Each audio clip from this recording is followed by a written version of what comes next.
Olá a todos, sejam bem-vindos à aula teórico-prática número 12. Esta é a terceira aula do segundo capítulo, Cálculo Diferencial. Vai ser uma aula também bastante longa e será a última antes de entrarmos no capítulo principal deste curso, que é o Cálculo Integral. Bom, mas vamos então passar aos nossos exercícios. Usando o teorema da derivada da função inversa, num intervalo conveniente, calcule a derivada da função cuja expressão é arco-seno de x ao quadrado. Bem, este é um exercício semelhante a outros que já fizemos na aula anterior. Portanto, a ideia é derivar uma função, ou melhor, obter a derivada de uma função à custa da derivada da função inversa. Bom, claramente que a função f de x igual ao arco-seno de x ao quadrado não é injetiva, uma vez que f de x é igual a f de menos x. E, portanto, não tem inversa. Bem, o domínio desta função é o conjunto dos pontos x pertencentes a R, tais que x ao quadrado está entre menos 1 e 1. Temos aqui um arco-seno. Bom, isto aqui é uma condição universal, portanto, x ao quadrado menor ou igual do que 1, ou seja, x está entre menos 1 e 1. Se eu disser que x é maior ou igual do que 0 e menor ou igual do que 1, então esta função já é injetiva neste intervalo. Ok? E, portanto, tem inversa. Claro que f de 0 é o arco-seno de 0, que é 0, e f de 1 é o arco-seno de 1, que é π sobre 2. Portanto, temos aqui uma bijeção entre os intervalos 0, 1 e 0 é π sobre 2. Bom, para derivar a função f, eu preciso de encontrar a função inversa. Então, faço f de x a uma nova variável, por exemplo, o alfa. Isto significa que arco-seno de x ao quadrado é alfa, ou seja, x ao quadrado é igual a seno de alfa. E, portanto, x é igual a mais raiz quadrada de seno de alfa. Mais porque o x é maior ou igual do que 0. Está bem? Esta função que está aqui,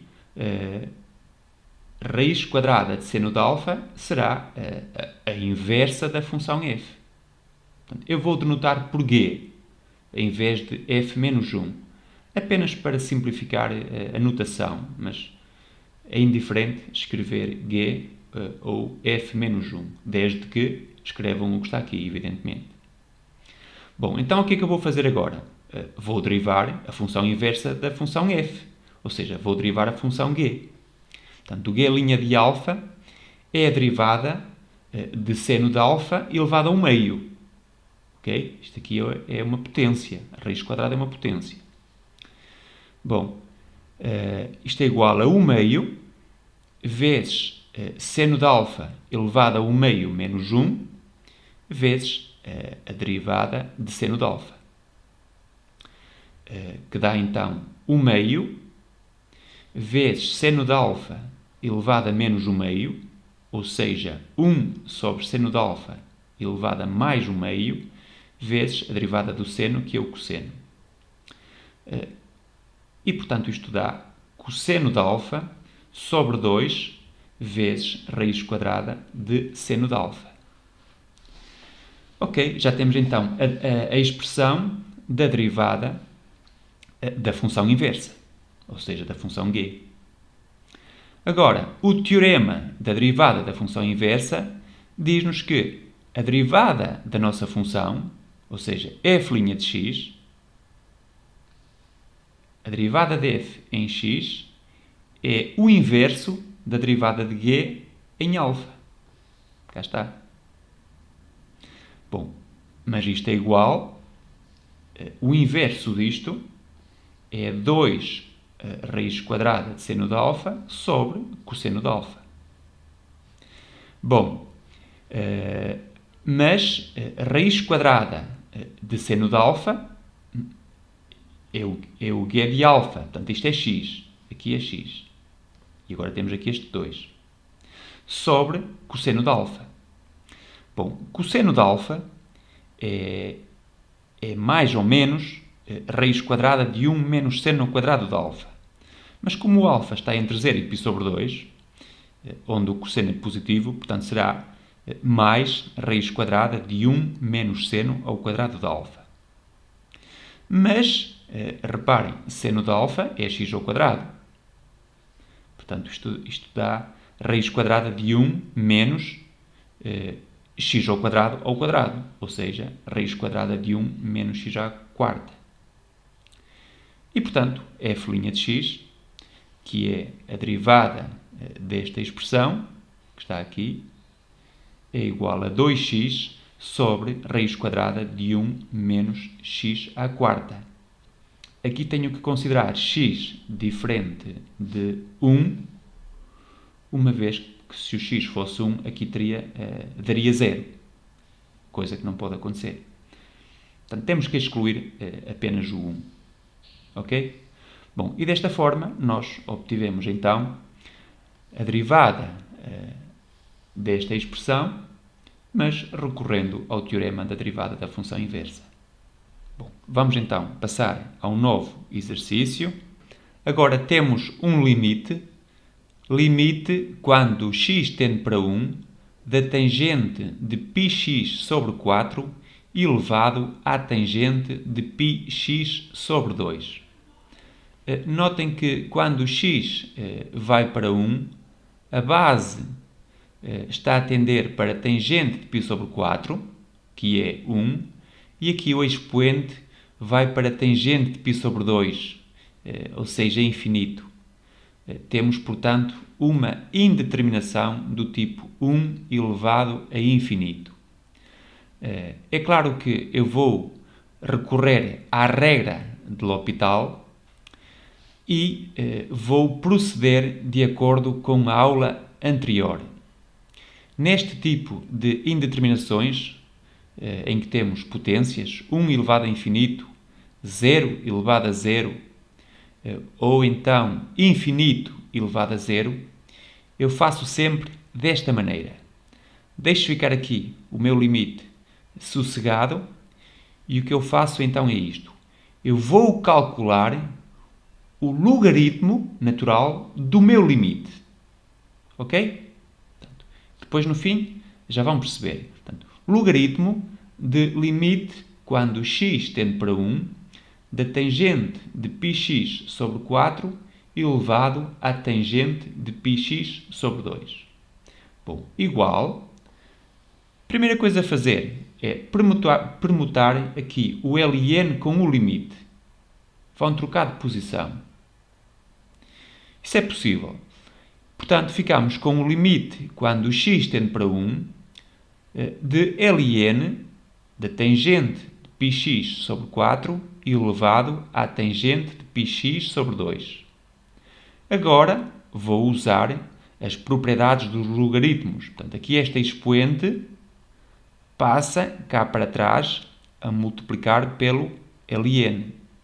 Ou seja, limite quando x tende para 1 da tangente de πx sobre 2 vezes o logaritmo da tangente de πx sobre 4. Eu aqui estou perante uma indeterminação. Se x for 1, aqui tenho a tangente de π sobre 2, ou seja, infinito, não é? E aqui temos o logaritmo da tangente de π sobre 4. O logaritmo de 1 é 0. Então, por forma a poder usar a regra de L'Hopital, que se utiliza em casos, em situações do tipo infinito sobre infinito ou 0 sobre 0, apenas nessas duas situações, então o que eu faço é, em vez de multiplicar pela tangente, vou dividir pelo inverso da tangente, ou seja, vou dividir pela cotangente. Portanto, o limite quando x tende para 1 de logaritmo de tangente de πx sobre 4 sobre a cotangente de πx sobre 2. Bom, o numerador vai para 0, tal como há pouco, mas agora a cotangente de π sobre 2 é 0. Portanto, 0 sobre 0. Então aqui já posso utilizar a regra de L'Hopital. Isto é, calculo o limite quando x tende para 1 da derivada do numerador a dividir pela derivada do denominador. Bom, igual ao limite quando x tende para 1, a derivada do LN do está aqui. É o linha sobre u. Bom, e a derivada da cotangente do, está aqui, é menos u' sobre seno ao quadrado do. Estas fórmulas aqui a verde e outras estão na primeira aula sobre derivadas. Foi a aula número 10, se não estou em erro. Nessa aula apresentei todas as regras de derivação das funções com que nós trabalhamos. Bom, então vamos ao nosso limite. Portanto, o limite quando o x tende para 1, cá temos então a derivada da tangente de π sobre 4 x sobre u, ou seja, tangente de π sobre 4 vezes x. A derivada da cotangente então é menos a derivada de π sobre 2 x sobre seno ao quadrado de π sobre 2 x. Igual, este menos passei para ali, fica ali o menos, limite quando o x tende para 1. Agora, a derivada da tangente do, está aqui, é u' sobre cosseno ao quadrado do. Portanto, a derivada de π sobre 4 vezes x é a derivada de π sobre 4 vezes x, que é constante, é π sobre 4, sobre o cosseno ao quadrado de π sobre 4x. E agora, sobre tangente de π sobre 4 vezes x. E agora, traço fração principal, o maior de todos, está aqui. A derivada de π sobre 2 vezes x é a própria constante, é π sobre 2. Sobre, bom, aqui está na mesma, seno ao quadrado de πx sobre 2. Se nesta expressão nós substituirmos x por 1, já não vai haver qualquer problema, não temos mais indeterminações. Reparem, portanto, isto é igual a menos π sobre 4. O cosseno de π sobre 4 é a raiz 2 sobre 2, mas está ao quadrado, está aqui ao quadrado, sobre a tangente de π sobre 4 é 1, portanto, isto aqui não está a fazer nada, 1, e agora sobre π sobre 2, e o seno de π sobre 2 é 1 ao quadrado, portanto, isto aqui também não está a fazer nada. Bom, igual, temos aqui o menos, igual a menos π sobre 4, raiz 2 sobre 2 ao quadrado é 2 quartos, que é o meio. E aqui temos π sobre 2. Igual a menos, reparem, 2π sobre 4 é π sobre 2. Sobre π sobre 2. Isto dá, então, menos 1.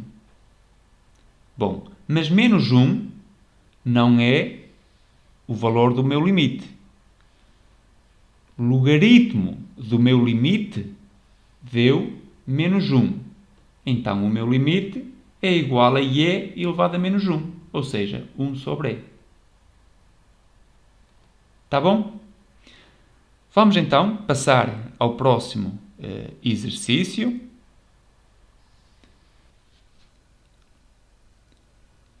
Limite quando x tende para 0 de arco seno de x vezes a cotangente de x.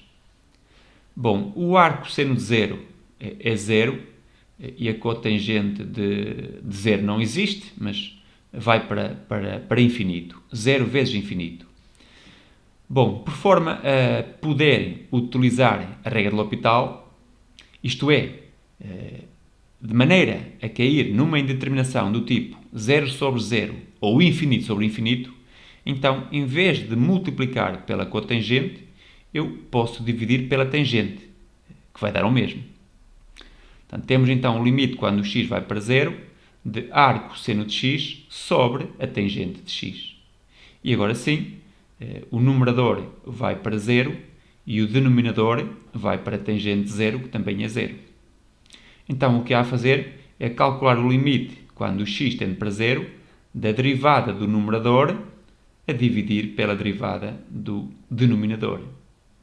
Portanto, limite quando o x tende para 0, a derivada do arco seno de x, já vimos isso anteriormente, é 1 sobre a raiz quadrada de 1 menos x ao quadrado. E a derivada da tangente é 1 sobre cosseno ao quadrado. Bom, e agora resta-me substituir o x por 0. No numerador temos 1 sobre a raiz quadrada de 1, que é 1, e o denominador é 1 sobre o cosseno zero, que também é 1, portanto o resultado é 1. O valor deste limite é então 1. Bem, e vou então passar ao último exercício, onde faço o uso da regra de L'Hopital. Limite quando x tende para mais infinito de x elevado a seno de 1 sobre x. Bom, a base vai para infinito, para mais infinito. Aqui 1 sobre x vai para 0 e o seno zero é 0.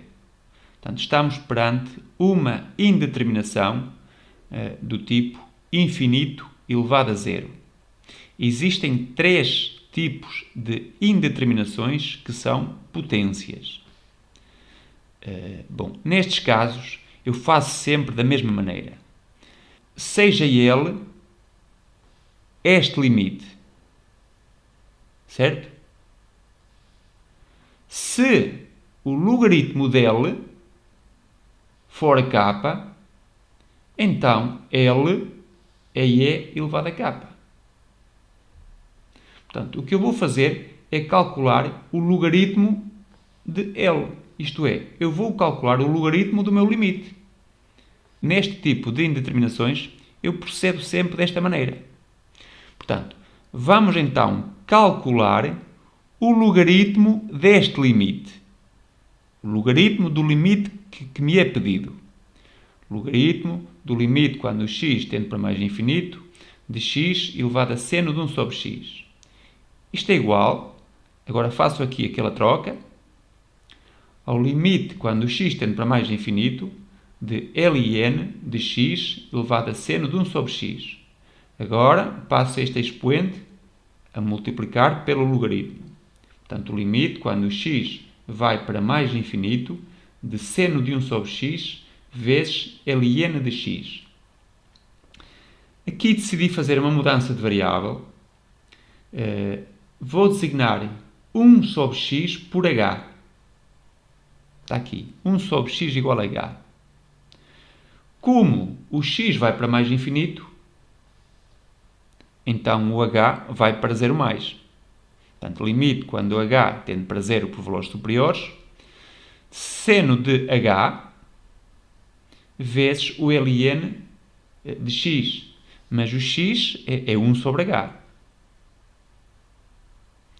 Igual ao limite quando o h tende para 0 mais de seno de h vezes ln de h elevado a menos 1.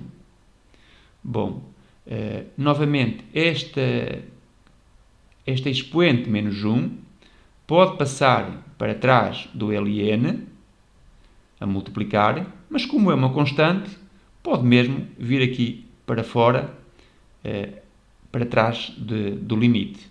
Ficamos então com menos limite quando h tende para 0 mais de seno de h vezes ln de h.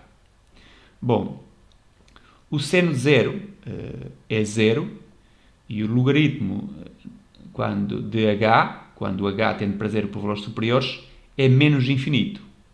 Portanto, temos aqui uma indeterminação do tipo 0 vezes infinito. Ok? Portanto, temos menos. Agora, por forma a poder usar a regra de L'Hopital, vou deixar ficar o ln de h na mesma, mas em vez de multiplicar pelo seno de h, vou dividir por 1 sobre seno de h. Bom, e agora já tenho aqui menos infinito, ou seja, vamos ignorar o sinal, infinito, sobre 1 sobre 0, que também é infinito. Então aqui já posso usar a regra de L'Hopital. Fica então igual, menos, este menos está aqui, limite quando h tende para 0, e agora vou derivar o numerador, a derivada do ln de h é 1 sobre h. E a derivada de 1 sobre seno de h. Bom, a derivada de 1 sobre u é menos u' sobre u ao quadrado. Volto a frisar que todas estas regras se encontram na primeira aula sobre o cálculo diferencial. Bom, portanto, a derivada de 1 sobre seno de h é menos a derivada do seno, que é o cosseno, sobre seno ao quadrado de h. Pronto, que é isso que eu coloquei aqui. Igual, este menos com aqui ao menos passa a mais, limite quando h tende para 0. Bom, aqui temos 1 vezes seno ao quadrado de h. Eu escrevi aqui seno de h vezes seno de h. Sobre h vezes cosseno de h. h vezes cosseno de h. Bom, aqui estou a ver um limite notável. Portanto, é o limite quando h tende para 0 mais de seno de h sobre h vezes o limite quando h tende para 0 mais de seno sobre cosseno, que é a tangente. Isto aqui é 1 e a tangente de 0 é igual a 0, portanto o resultado é 0. Logo, o meu limite, que está aqui, vai ser e elevado a 0, ou seja, 1. Eu volto a repetir. Se o logaritmo do meu limite deu 0, então este número, este limite, é e elevado a 0. Bom, vamos então continuar.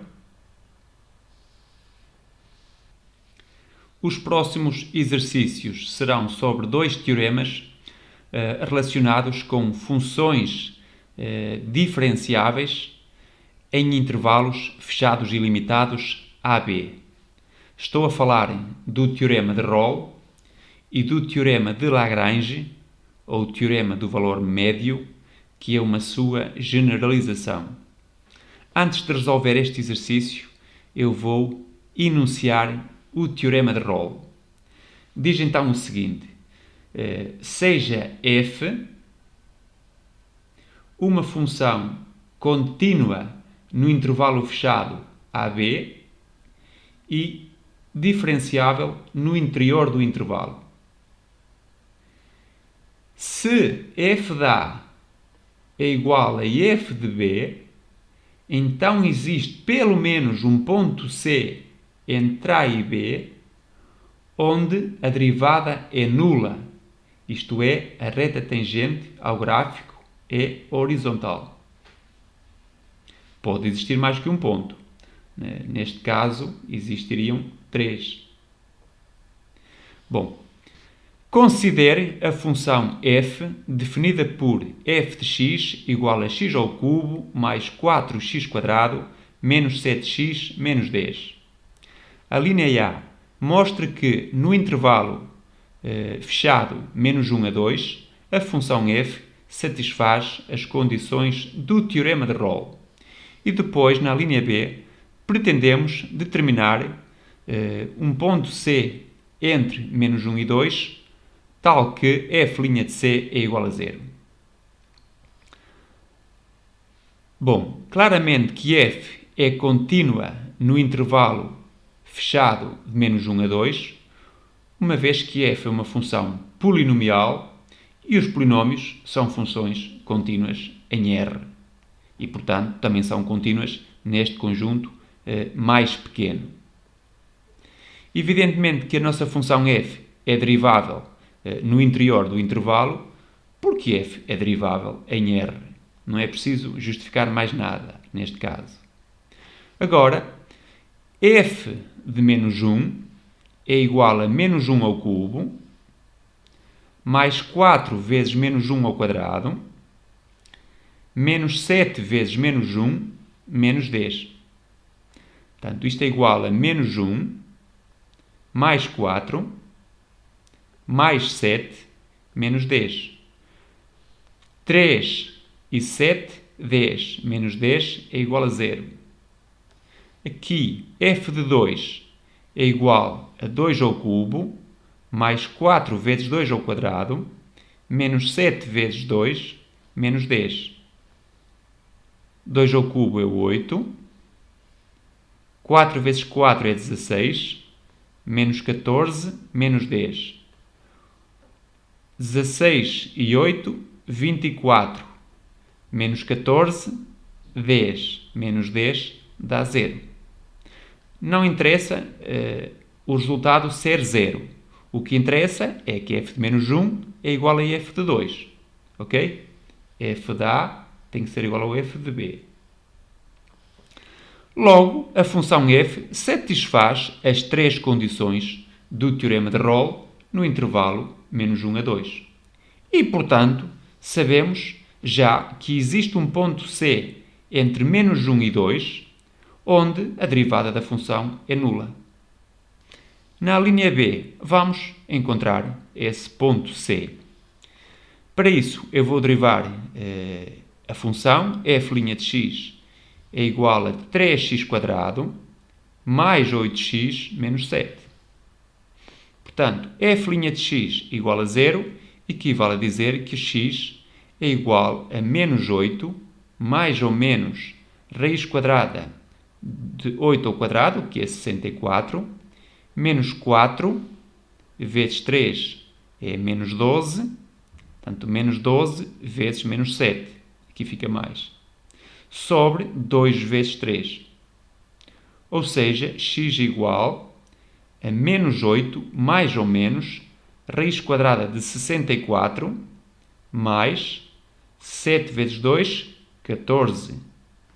7 vezes 1, 7 e 1, 8. Portanto, raiz quadrada de 64 mais 84 sobre 6. Isto é, x igual a menos 8 mais ou menos 4 e 4, 8. 8 e 6, 14. Raiz quadrada de 148 sobre 6. 148 é divisível por 2 duas vezes. É igual a 4 vezes 37. Mas 37 é primo. Portanto, podemos escrever x igual a menos 8 mais ou menos 2 vezes raiz de 37 sobre 6. Escolhendo mais, obtenho x igual a menos 4 mais raiz quadrada de 37 sobre 3. Se escolhermos menos, obtemos x igual a menos 4 menos raiz quadrada de 37 sobre 3. Claramente que este número é muito inferior a menos 1, não está neste intervalo e, portanto, este tem mesmo que estar. Na realidade, este número é aproximadamente igual a 0,69 e será então o ponto C que nós procurávamos. Ok? Bom, aqui nesta figura eu tenho o gráfico da função f. Aqui carregado nesta cor mais vermelha temos a restrição da função f ao intervalo menos 1 a 2. Vemos que f de menos 1 é igual a f de 2 e é igual a 0. E aqui o ponto C, onde a derivada é nula, é então aproximadamente igual a 0,69. Vamos passar ao próximo exercício. Considere a função f definida por f de x igual a π vezes tangente de x sobre 2 raiz de 3 mais kx, sendo k um número real. Determine o valor deste k de modo a que o teorema de Rolle seja aplicável à função f no intervalo fechado de π sobre 6 a π sobre 3. Bom, aqui está a nossa função. F de x é então igual a π sobre 2 raiz de 3 vezes tangente de x mais kx.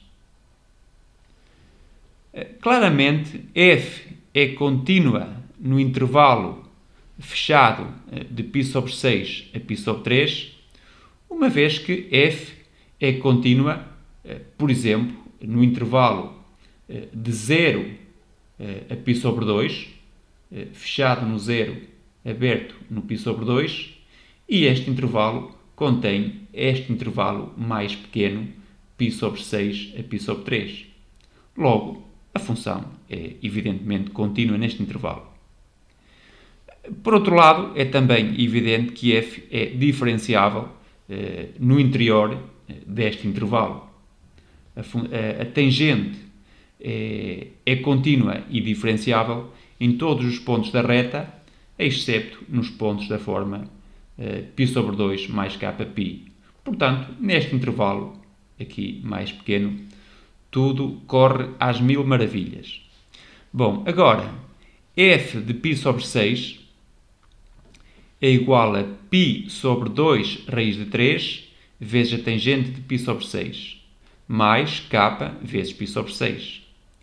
E f de π sobre 3 é igual a π sobre 2 raiz de 3 vezes a tangente de π sobre 3, mais k vezes π sobre 3.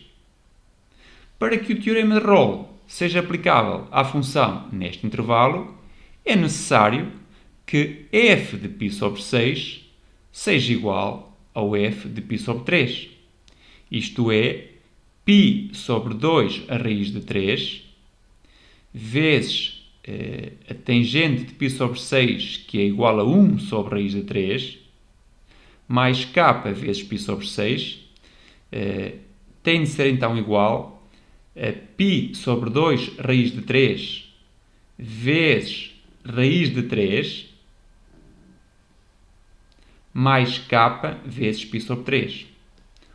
O que equivale a dizer que π sobre 2 vezes 3, 6, mais kπ sobre 6, igual a π sobre 2, o raiz 3 cancela com outro raiz 3, e agora k vezes π sobre 3, eu escrevi como sendo kπ sobre 6 mais kπ sobre 6. Desta forma, eu consigo cancelar este fator com este. E, portanto, podemos também dividir tudo por π, não é? Obtemos, então, 1/6 igual a 1/2 mais k sobre 6. Cá está.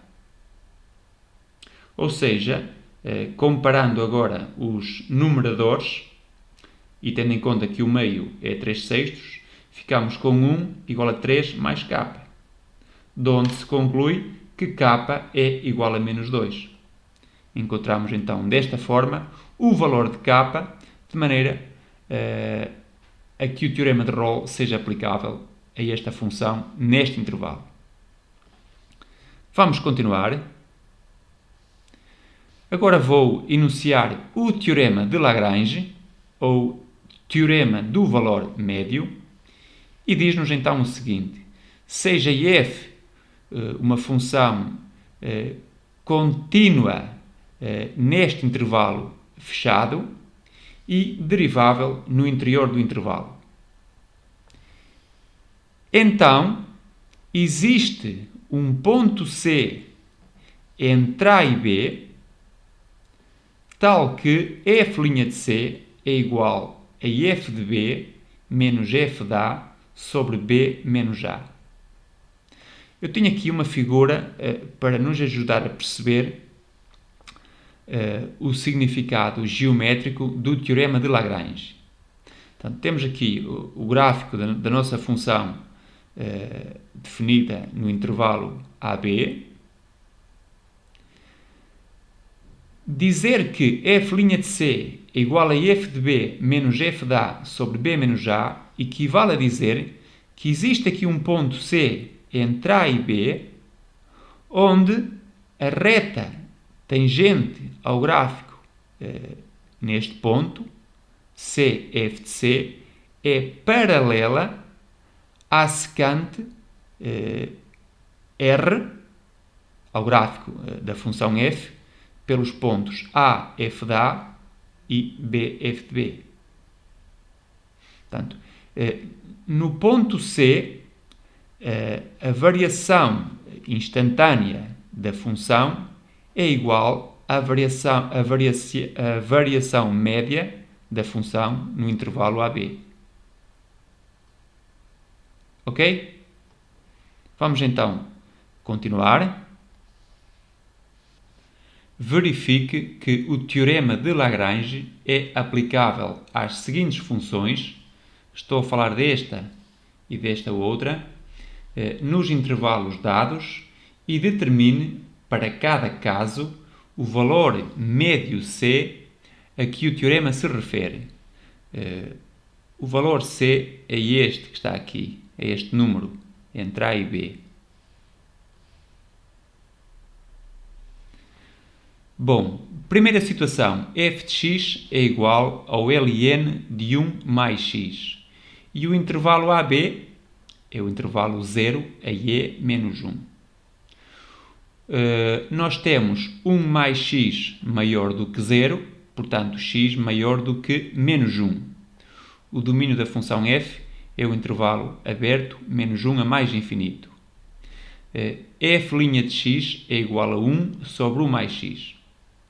Evidentemente que a função f é contínua neste intervalo, que está contido no seu domínio, e é também derivável no interior do intervalo.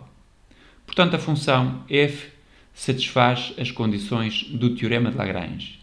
Logo, existe um ponto C entre 0 e e menos 1, tal que f' de C é igual a f de B menos f de A sobre B menos A, ou seja, f de e menos 1 menos f de 0 sobre e menos 1 menos 0. Bom, isto significa que 1 sobre 1 mais C é igual ao ln de 1 mais e menos 1 menos ln de 1 mais 0 sobre e menos 1. Ou seja, 1 sobre 1 mais C é igual ao ln de E, que é igual a 1, menos o ln de 1, que é 0, sobre E menos 1. E, portanto, 1 mais C é igual a E menos 1. Ou seja, C é igual a E menos 2. Bom, este número é aproximadamente igual a 0,71 por aí, uma vez que o E é 2,718, etc. E tinha que estar neste intervalo. Agora vamos passar à segunda função. F de x é igual à raiz quadrada de x. E o intervalo AB é o intervalo de 25 a 36. O domínio da função f é R mais 0. F' de x é a derivada de x elevado a 1 meio, ou seja, 1 meio vezes x elevado a 1 meio menos 1, que é menos 1 meio. E, portanto, isto é igual a 1 sobre 2 raiz de x. O domínio da função derivada é R mais. Bom, seja como for, f é contínua neste intervalo, e, evidentemente, que também é derivável no seu interior, uma vez que ela é derivável em R+. Portanto, existe C entre 25 e 36, intervalo aberto, tal que f' de C é igual ao f de 36 menos f de 25 sobre 36 menos 25. O que eu estou a dizer é que f' de C é igual a raiz quadrada de 36 menos a raiz quadrada de 25 sobre 11. Bom, está aqui f' de x, 1 sobre 2 raiz de x. Portanto, 1 sobre 2 raiz de C é igual, isto aqui é 6, a raiz quadrada de 25 é 5, portanto, temos aqui 1 sobre 11. Portanto, 2 raiz de C é igual a 11, donde a raiz de C é 11 meios, e, portanto, C vai ser 11 ao quadrado, que é 121, sobre 4. Este número é igual a 30,25, que tinha que estar, entre 25 e 36. Eu aqui dei-me ao trabalho de fazer o gráfico da função f de x igual a raiz de x. É esta meia parábola, ok? F de 25, raiz de 25 é 5, raiz quadrada de 36 é 6. Aqui temos a reta secante ao gráfico nestes dois pontos. O declive desta reta é 6 menos 5, que é 1, sobre 36 menos 25, que é 11. Evidentemente que esta figura não está à escala. E aqui temos o ponto C igual a 121 sobre 4, onde a reta tangente ao gráfico é paralela a esta reta secante de cor azul. Bom, vamos avançar. Prove, utilizando o teorema de Lagrange, que E elevado a A é maior ou igual do que A mais 1 para todo A maior ou igual do que 0. Bom, para A igual a 0, isto é óbvio, uma vez que E elevado a 0 é maior ou igual do que 0 mais 1. Na verdade, é igual. Bom, agora vou supor que o A é estritamente maior do que 0. Vamos considerar a função f, definida neste intervalo, 0 a A, tal que f de x é igual a e elevado a x. Ok? Claramente que a função f, função exponencial, satisfaz as condições do teorema de Lagrange neste intervalo. Ela é contínua e a sua derivada, f' de x, igual a i elevado a x, existe também em todos os pontos do interior do intervalo, como é evidente. Logo, existe C entre 0 e A, tal que f' de C é igual a f de A menos f de 0 sobre A menos 0. Ou seja, f de A menos f de 0, está aqui, é igual a f' de C vezes A. E, portanto, f de A, está aqui, é igual a f' de C vezes A mais f de 0. Bom, mas f de A é igual a e elevado a A. F' de C é e elevado a C. Aqui temos vezes A mais e elevado a 0, que é 1. Bom, o que eu estou a dizer é que e elevado a A é igual a e elevado a C vezes A mais 1, para algum C entre 0 e A. Como C maior do que 0, então e elevado a c é maior do que e elevado a zero, ou seja, igual a 1. Logo, e elevado a a, que é igual a e elevado a c vezes a mais 1, vai ser maior, reparem, maior, isto aqui é maior do que 1, e o resto está igual, a mais 1, que dá então a mais 1. Portanto, concluímos que e elevado a a é maior do que a mais 1. Está aqui. Quando a é maior do que 0. Quando a é igual a 0, dá igual. Portanto, está demonstrada esta desigualdade utilizando o teorema de Lagrange. Bom, eu aqui fiz o gráfico da função y igual a e elevado a x, e aqui esta reta y igual a x mais 1.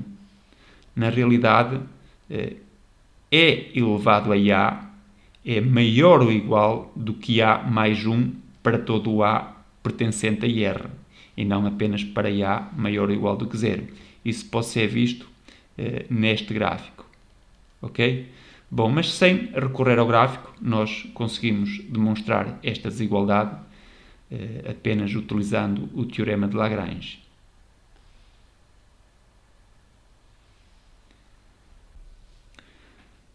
Nos exercícios que se seguem, vamos ver algumas das aplicações das derivadas. Vamos lá? Bom, prove que a equação logaritmo de x mais 1 menos x ao quadrado mais 2 igual a 0 tem uma e uma só solução no intervalo aberto de 1 a 2. Bem, eu vou considerar a função f definida neste intervalo, mas fechado, intervalo de 1 a 2, tal que f de x é igual ao logaritmo de x mais 1 menos x ao quadrado mais 2. Eu aqui vou recorrer ao teorema de Bolzano. É um teorema que tem a ver com funções contínuas definidas em intervalos. Esta função é contínua no intervalo fechado de 1 a 2, uma vez que ela é contínua no intervalo de menos 1 a mais infinito. Agora, eu pretendo ver que f de 1 e f de 2 têm sinais contrários, que é para garantir a existência de um zero da função f. Bom, f de 1 é igual ao logaritmo de 1 mais 1, menos 1 ao quadrado, mais 2. Isto é igual ao logaritmo de 2, mais 1. Bom, isto é positivo ou negativo? Reparem, o logaritmo de 2 é maior do que o logaritmo de 1. Portanto, isto aqui é maior que 0 mais 1, ou seja, é igual a 1 maior do que 0. Agora, f de 2 dava no jeito que fosse menor do que 0. Vamos lá ver. F de 2 é o logaritmo de 3 menos 2 ao quadrado mais 2. Portanto, isto aqui dá ln de 3 menos 2. Isto é positivo ou negativo? Eu não quero o valor exato, só quero saber o sinal. Portanto, é igual ao ln de 3 menos ln de e elevado a 2. Isto aqui é igual a 2. Isto é igual ao ln de 3 sobre e ao quadrado. A diferença dos logaritmos é o logaritmo do quociente. Bom, como 3 sobre e ao quadrado é menor do que 1, isso é fácil de ver. Então, este logaritmo é menor do que o logaritmo de 1. Mas ln de 1 é 0. Portanto, f de 2 é menor do que 0. Portanto, a função em 1 é positiva, em 2 é negativa. Logo, pelo corolário do teorema de Bolzano, teorema dos valores intermédios, existe pelo menos um ponto C entre 1 e 2, onde a função se anula. Ok? Bom, agora, claro que o ponto C onde a função se anula é uma raiz, é uma solução desta equação. Neste momento sabemos que existe pelo menos um ponto C que é solução desta equação.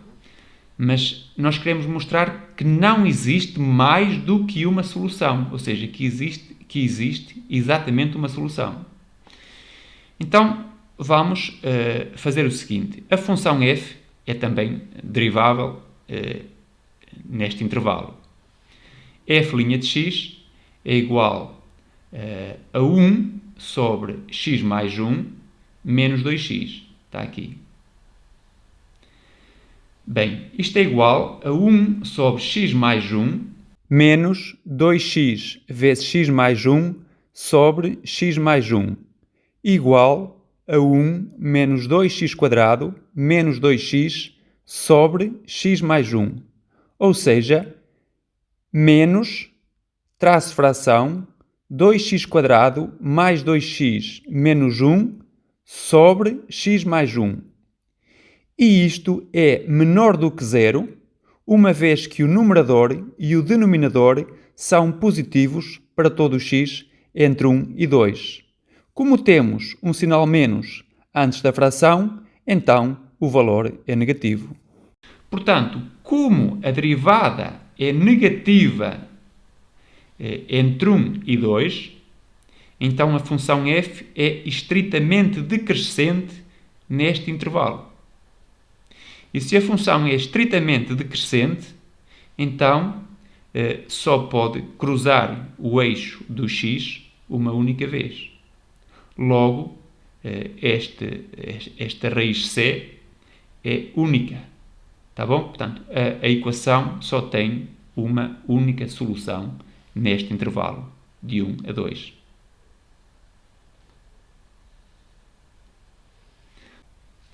Antes de avançarmos com as aplicações das derivadas, vou falar aqui um pouco sobre assíntotas. Uma assíntota da função f, ou assíntota do gráfico da função, é uma reta da qual a função se aproxima e no limite tende a confundir-se com a própria reta. Aproxima-se tanto quanto a gente queira. Bom, existem vários tipos de assíntotas. Assíntotas verticais. Temos aqui uma reta x igual a a. Portanto, esta reta é uma assíntota vertical se o limite de f de x, quando x tende para a por valores inferiores, for mais ou menos infinito. No caso da minha função, que é esta que está aqui a vermelho, o limite é mais infinito. Ou então, o limite quando o x tende para a por valores superiores, for também mais ou menos infinito. Ok? Se acontecerem as duas situações, dizemos que x igual a a é uma assíntota bilateral, que é o que acontece para esta função f que eu tenho aqui. Portanto, é uma assíntota vertical bilateral dos dois lados. Agora, y igual a k, esta reta aqui azul, diz-se uma assíntota horizontal se o limite de f de x, quando o x tende para mais infinito, ou então para menos infinito, for k. Na minha situação, neste exemplo, o limite de f de x, quando o x tende para menos infinito, é igual a k. Depois existem assíntotas não horizontais, assíntotas oblíquas, que é quando o declive da assíntota m é diferente de zero. Mas estas duas são assíntotas não verticais. Ok?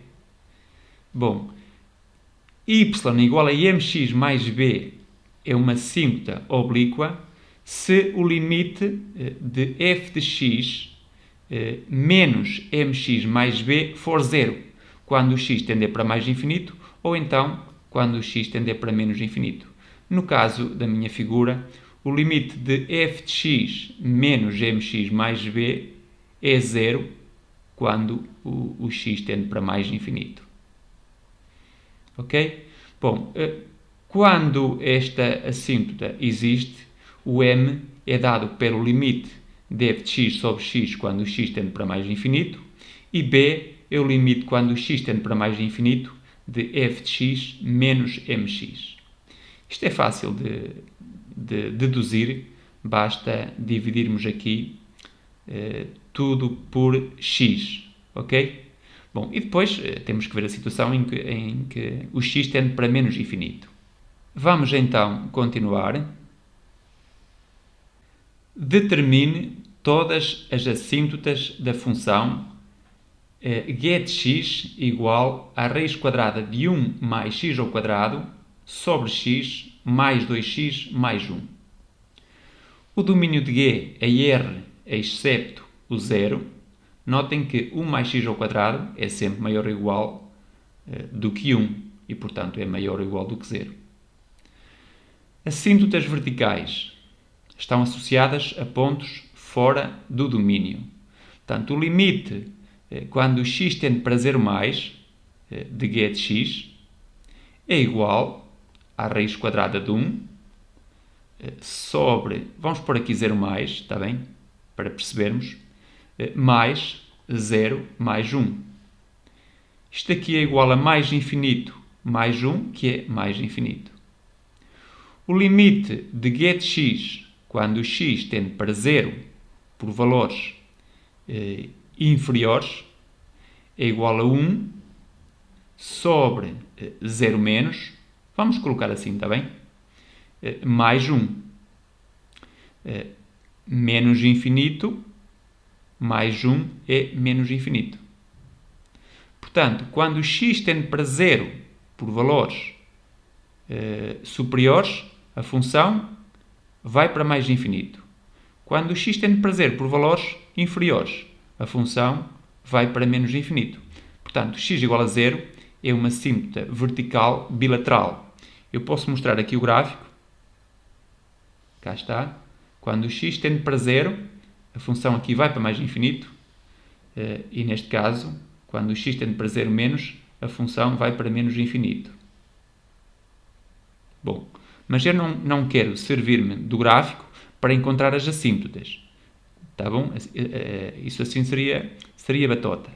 Bom, agora, quanto a assíntotas não verticais, y igual a mx mais b.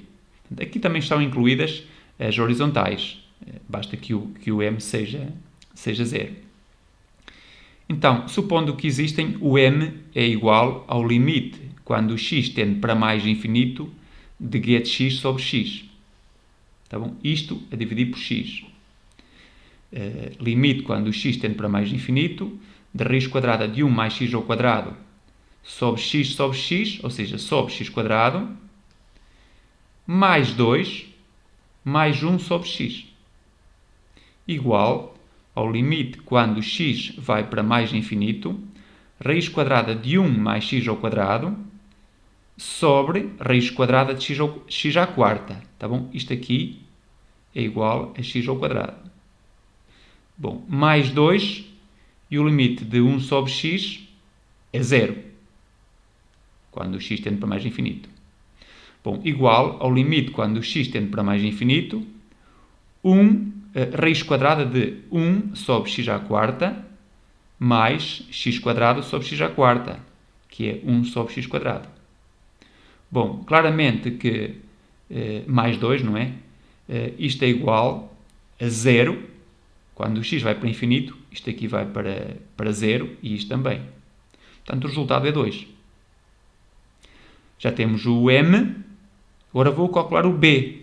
O b, mas para mais infinito. Portanto, o limite, quando o x tende para mais infinito, de g de x menos 2x. Está aqui a fórmula. O b é o limite de f de x menos mx.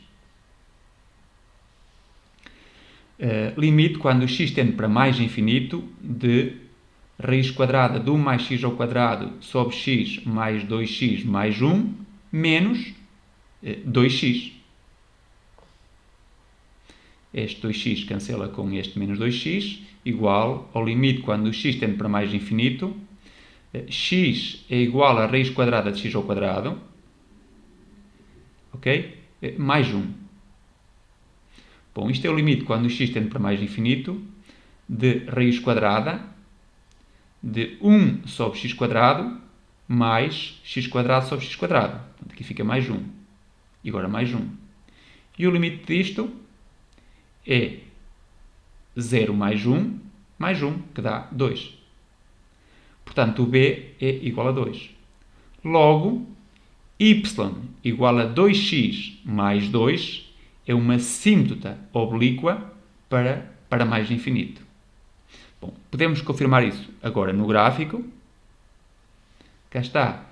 Esta é a reta y igual a 2x mais 2. Portanto, quando o x tende para mais infinito, o gráfico da função g, que está aqui, tende a confundir-se com a própria reta. Vejamos agora se existem assíntotas para menos infinito. Y igual a mx mais b. Bom, este m e este b, supostamente, agora podem ser outros. Se calhar deveria ter usado aqui outras letras. O m e o b já usei aqui. Bom, mas não vamos criar confusões.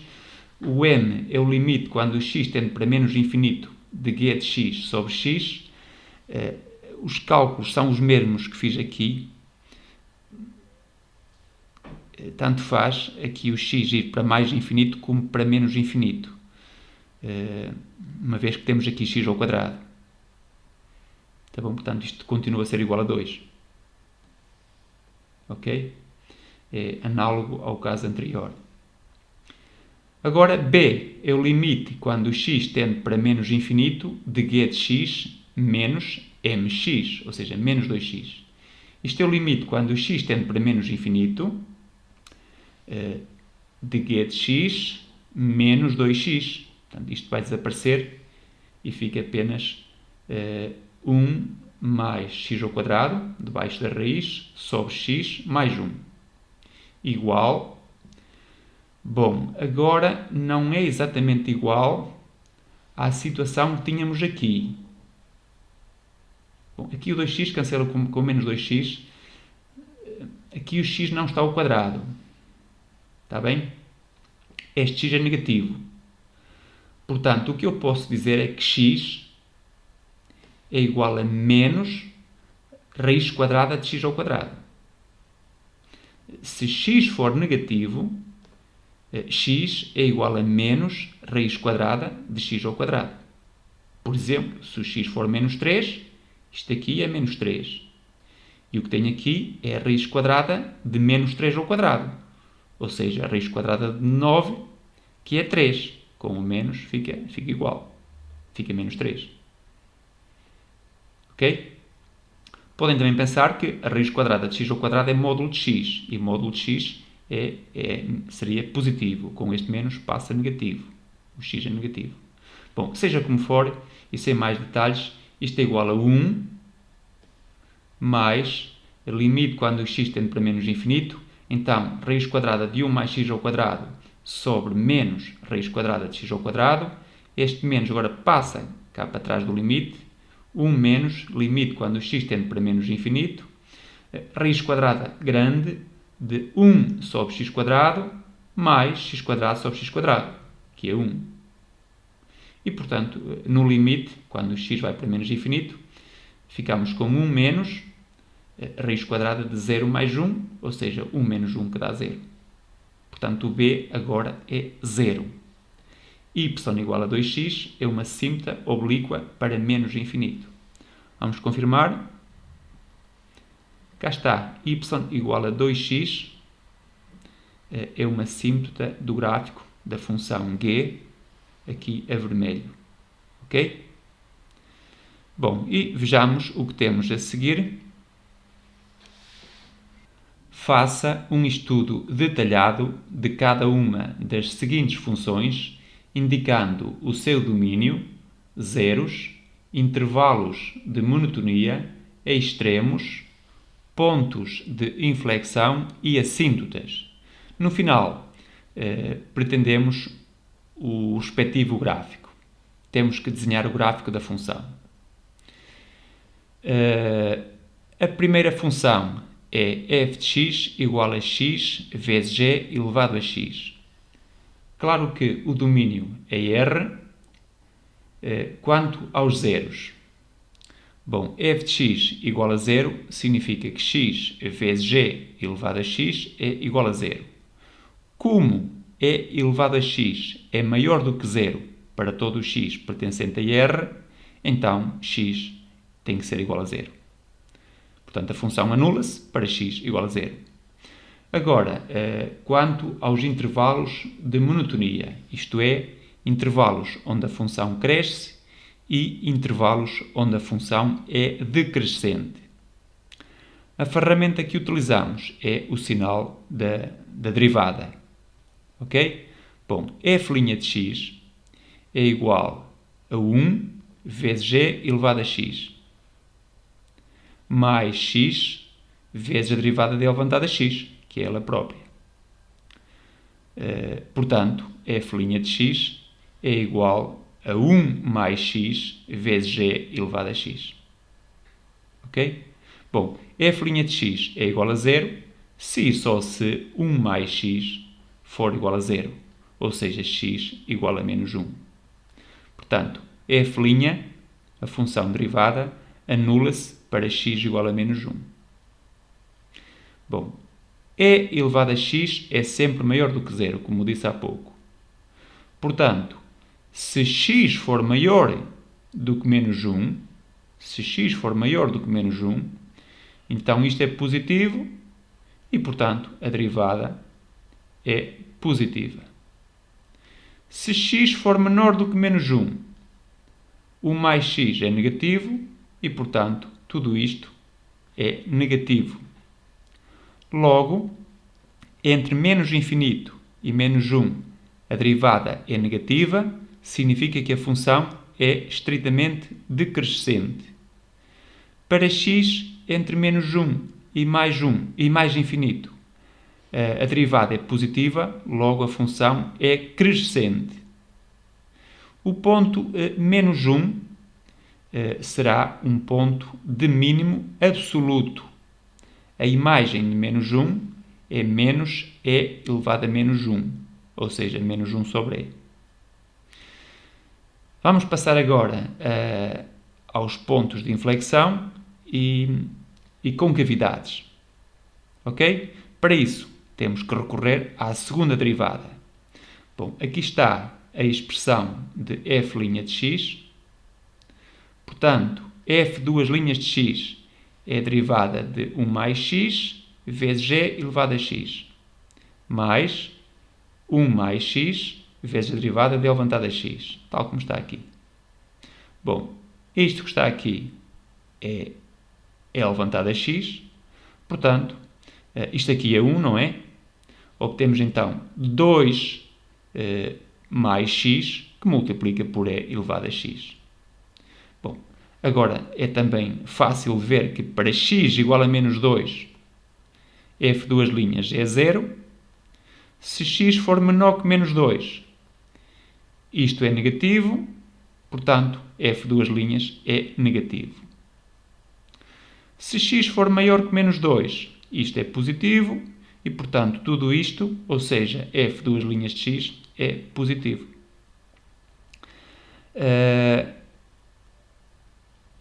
Logo, no intervalo de menos infinito a menos 2, a função tem a concavidade voltada para baixo. No intervalo de menos 2 a mais infinito, como f duas linhas é positiva, então o gráfico da função tem a concavidade voltada para cima. X igual a menos 2 corresponde a um ponto de inflexão. Claramente que o limite de f de x, quando x tende para mais infinito, é mais infinito, isto é um crescimento exponencial, maior ainda, porque temos aqui uma potência, x a multiplicar pela exponencial. Mas para x igual a menos infinito, ou melhor, para x a tender para menos infinito, vamos ter uma assíntota horizontal. Querem ver? Portanto, o limite de f de x quando o x tende para menos infinito é o limite quando o x tende para menos infinito de x vezes g elevado a x. Portanto, aqui temos menos infinito vezes g elevado a menos infinito, que é zero. Indeterminação do tipo infinito vezes zero. Então, eu vou escrever isto como sendo o limite, quando o x tende para menos infinito, de x sobre e elevado a menos x. Portanto, faz multiplicar por e elevado a x, como dividir por e elevado a menos x. E agora já temos infinito sobre infinito. E elevado a mais infinito é infinito. É mais infinito. Temos menos infinito sobre mais infinito. Bom, seja como for, podemos utilizar a regra de L'Hopital. Limite, quando o x tende para menos infinito, a derivada de x é 1 e a derivada de e elevado a menos x é menos g elevado a menos x. E, portanto, agora, aqui temos menos e elevado a mais infinito. Isto dá menos infinito. 1 sobre menos infinito é 0. Portanto, y igual a 0 é uma assíntota horizontal. Se x for negativo, a função é negativa. Se x for positivo, a função é positiva. Portanto, o gráfico só pode ser este que está aqui. Temos aqui a tal assíntota y igual a 0. Em menos 2, a concavidade muda. A função decresce até menos 1. A partir de menos 1, ela é crescente. E anula-se no 0. Ok? Bom, vamos passar à segunda função. f de x igual ao logaritmo de x ao quadrado menos 4. O domínio de f é o conjunto formado pelos pontos x pertencentes a R, tais que x menos 4 é maior do que 0. Isto significa que o x ao quadrado é maior do que 4 e, portanto, o x é menor que menos 2 ou o x é maior do que 2. Portanto, a função apenas está definida para x maior que 2 e também para x menor que menos 2. Zeros. f de x igual a 0 significa que o logaritmo de x ao quadrado menos 4 é igual a 0. Logo, x ao quadrado menos 4 tem que ser igual a 1. E, portanto, o x ao quadrado é 5, logo o x é mais ou menos raiz de 5. A função anula-se em raiz de 5 e em menos raiz de 5. Quanto aos intervalos de monotonia, f' de x é igual a derivada de x ao quadrado menos 4 é 2x. Portanto, 2x sobre x ao quadrado menos 4. Mas atenção, por causa do domínio, o denominador é sempre maior do que 0. Logo, o sinal da derivada é o sinal do numerador. Portanto, quando o x for maior que 0, f' é positivo. E, portanto, a função cresce de 2 a mais infinito. Quando o x é negativo, negativo, mas menor do que menos 2, por causa do domínio, correto? O 2x é negativo, portanto, a função é decrescente entre menos infinito e menos 2. Isto aqui está ao contrário, eu vou corrigir.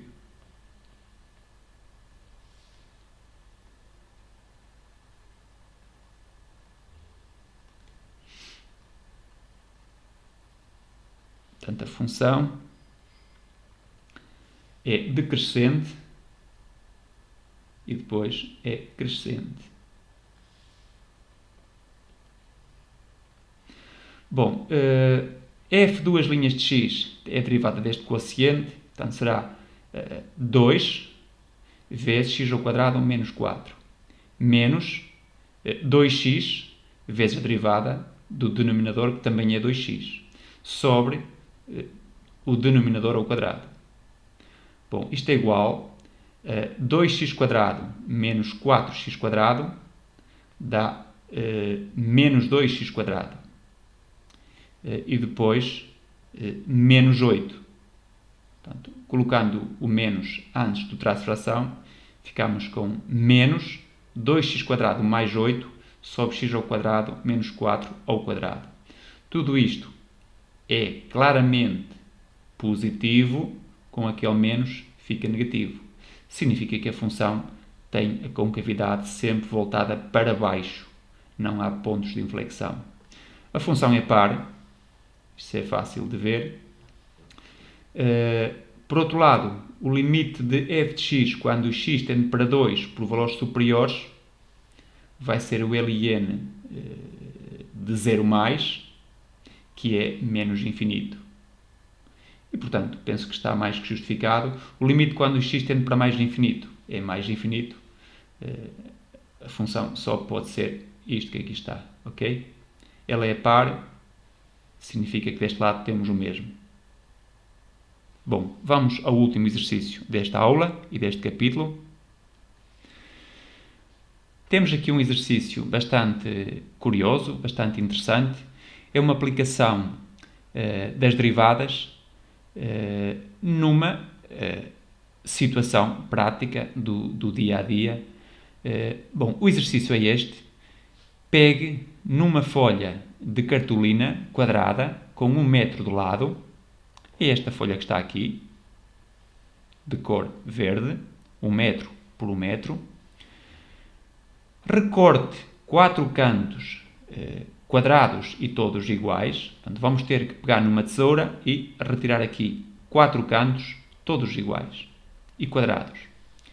E dobre o restante da cartolina de maneira a formar uma caixa. Portanto, depois de retirados estes 4 cantos, fico apenas com a cartolina aqui de cor verde. Eu vou dobrar a cartolina por estas linhas tracejadas. Portanto, este lado vem para cá, este lado vem para aqui, este dobra para aqui e este dobra para cá. Portanto, eu vou formar uma caixa com esta base e as faces da caixa, os lados, são estes retângulos que temos aqui. A caixa formada não tem tampa, ok? Tem base e depois tem aqui os 4 lados. A pergunta é: qual a medida dos cantos a cortar por forma a que o volume da caixa assim obtida seja máximo? Nós precisamos de uma função que nos dê o volume da caixa em função de x, ou seja, em função daquilo que nós estamos a retirar. Bom, nós aqui temos 1 metro. Se eu retirar aqui x e aqui x, fico com 1 menos 2x. Portanto, a base da caixa mede 1 menos 2x por 1 menos 2x. E a altura da caixa é x. Portanto, o volume é a área da base, é 1 menos 2x vezes 1 menos 2x vezes a altura, x. Claro que isto só faz sentido para x entre 0 e 1/2. Não é? Se x fosse 0, não estava a retirar coisa nenhuma e, portanto, a caixa não teria altura e o volume seria 0. Para x igual a 0, o volume é 0. Se x for 1/2, que é o outro extremo, desaparece simplesmente a cartolina e, portanto, quando o x é 1/2, o volume também seria 0. Bom, o volume em função de x para x maior que 0 e menor que 1/2 está aqui, é 1 menos 2x ao quadrado vezes x, ou se preferirem, x vezes 2x menos 1 ao quadrado.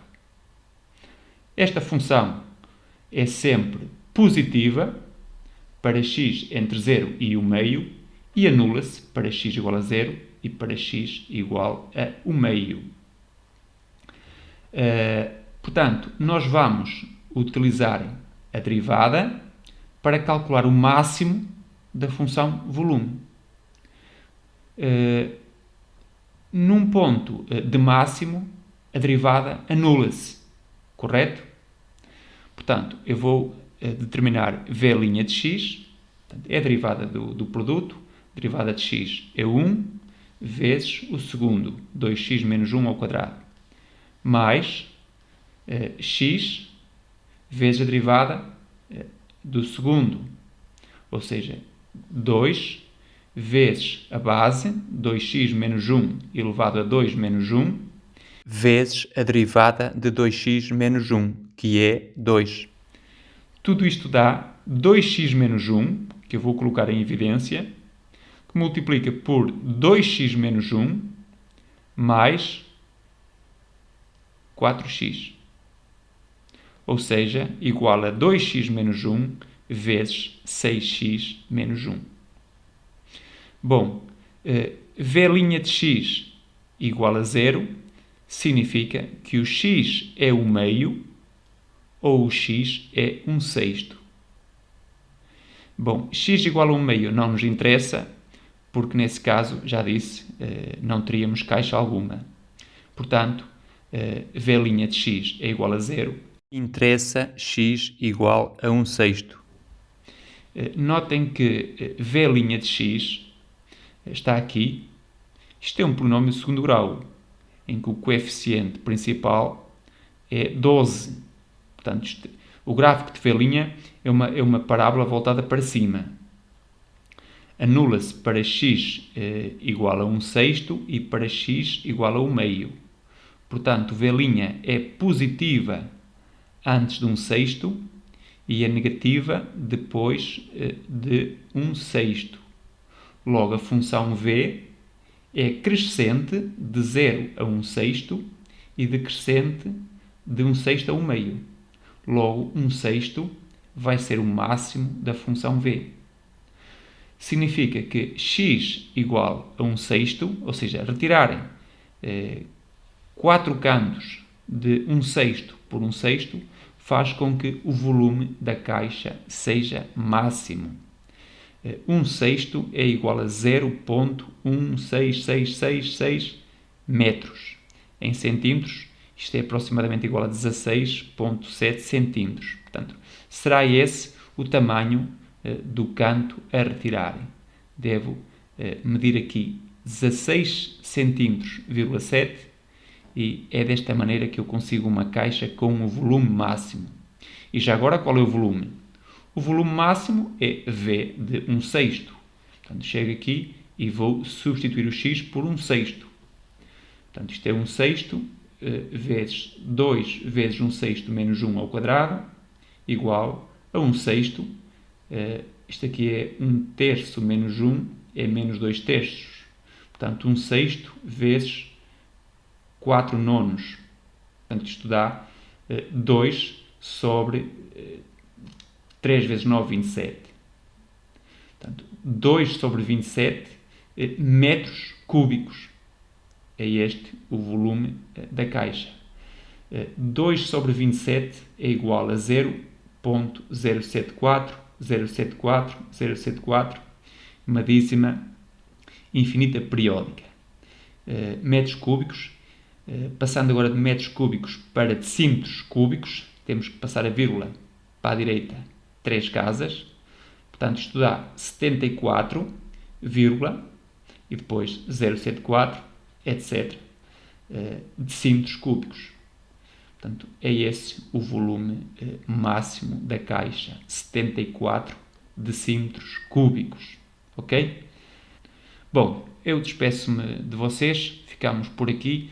Mais uma vez, eu peço desculpa, as aulas acabam por ser um pouco longas, mas só desta maneira nós vamos conseguir cumprir o programa nas 30 aulas. Espero que as próximas aulas, onde já abordaremos o cálculo integral, não sejam tão longas. Não vão ser, com certeza, pelo menos a grande maioria delas. Vou tentar com que isso não aconteça, ok? Bom, mais uma vemo-nos, fiquem bem, vemo-nos na próxima aula. Tchau!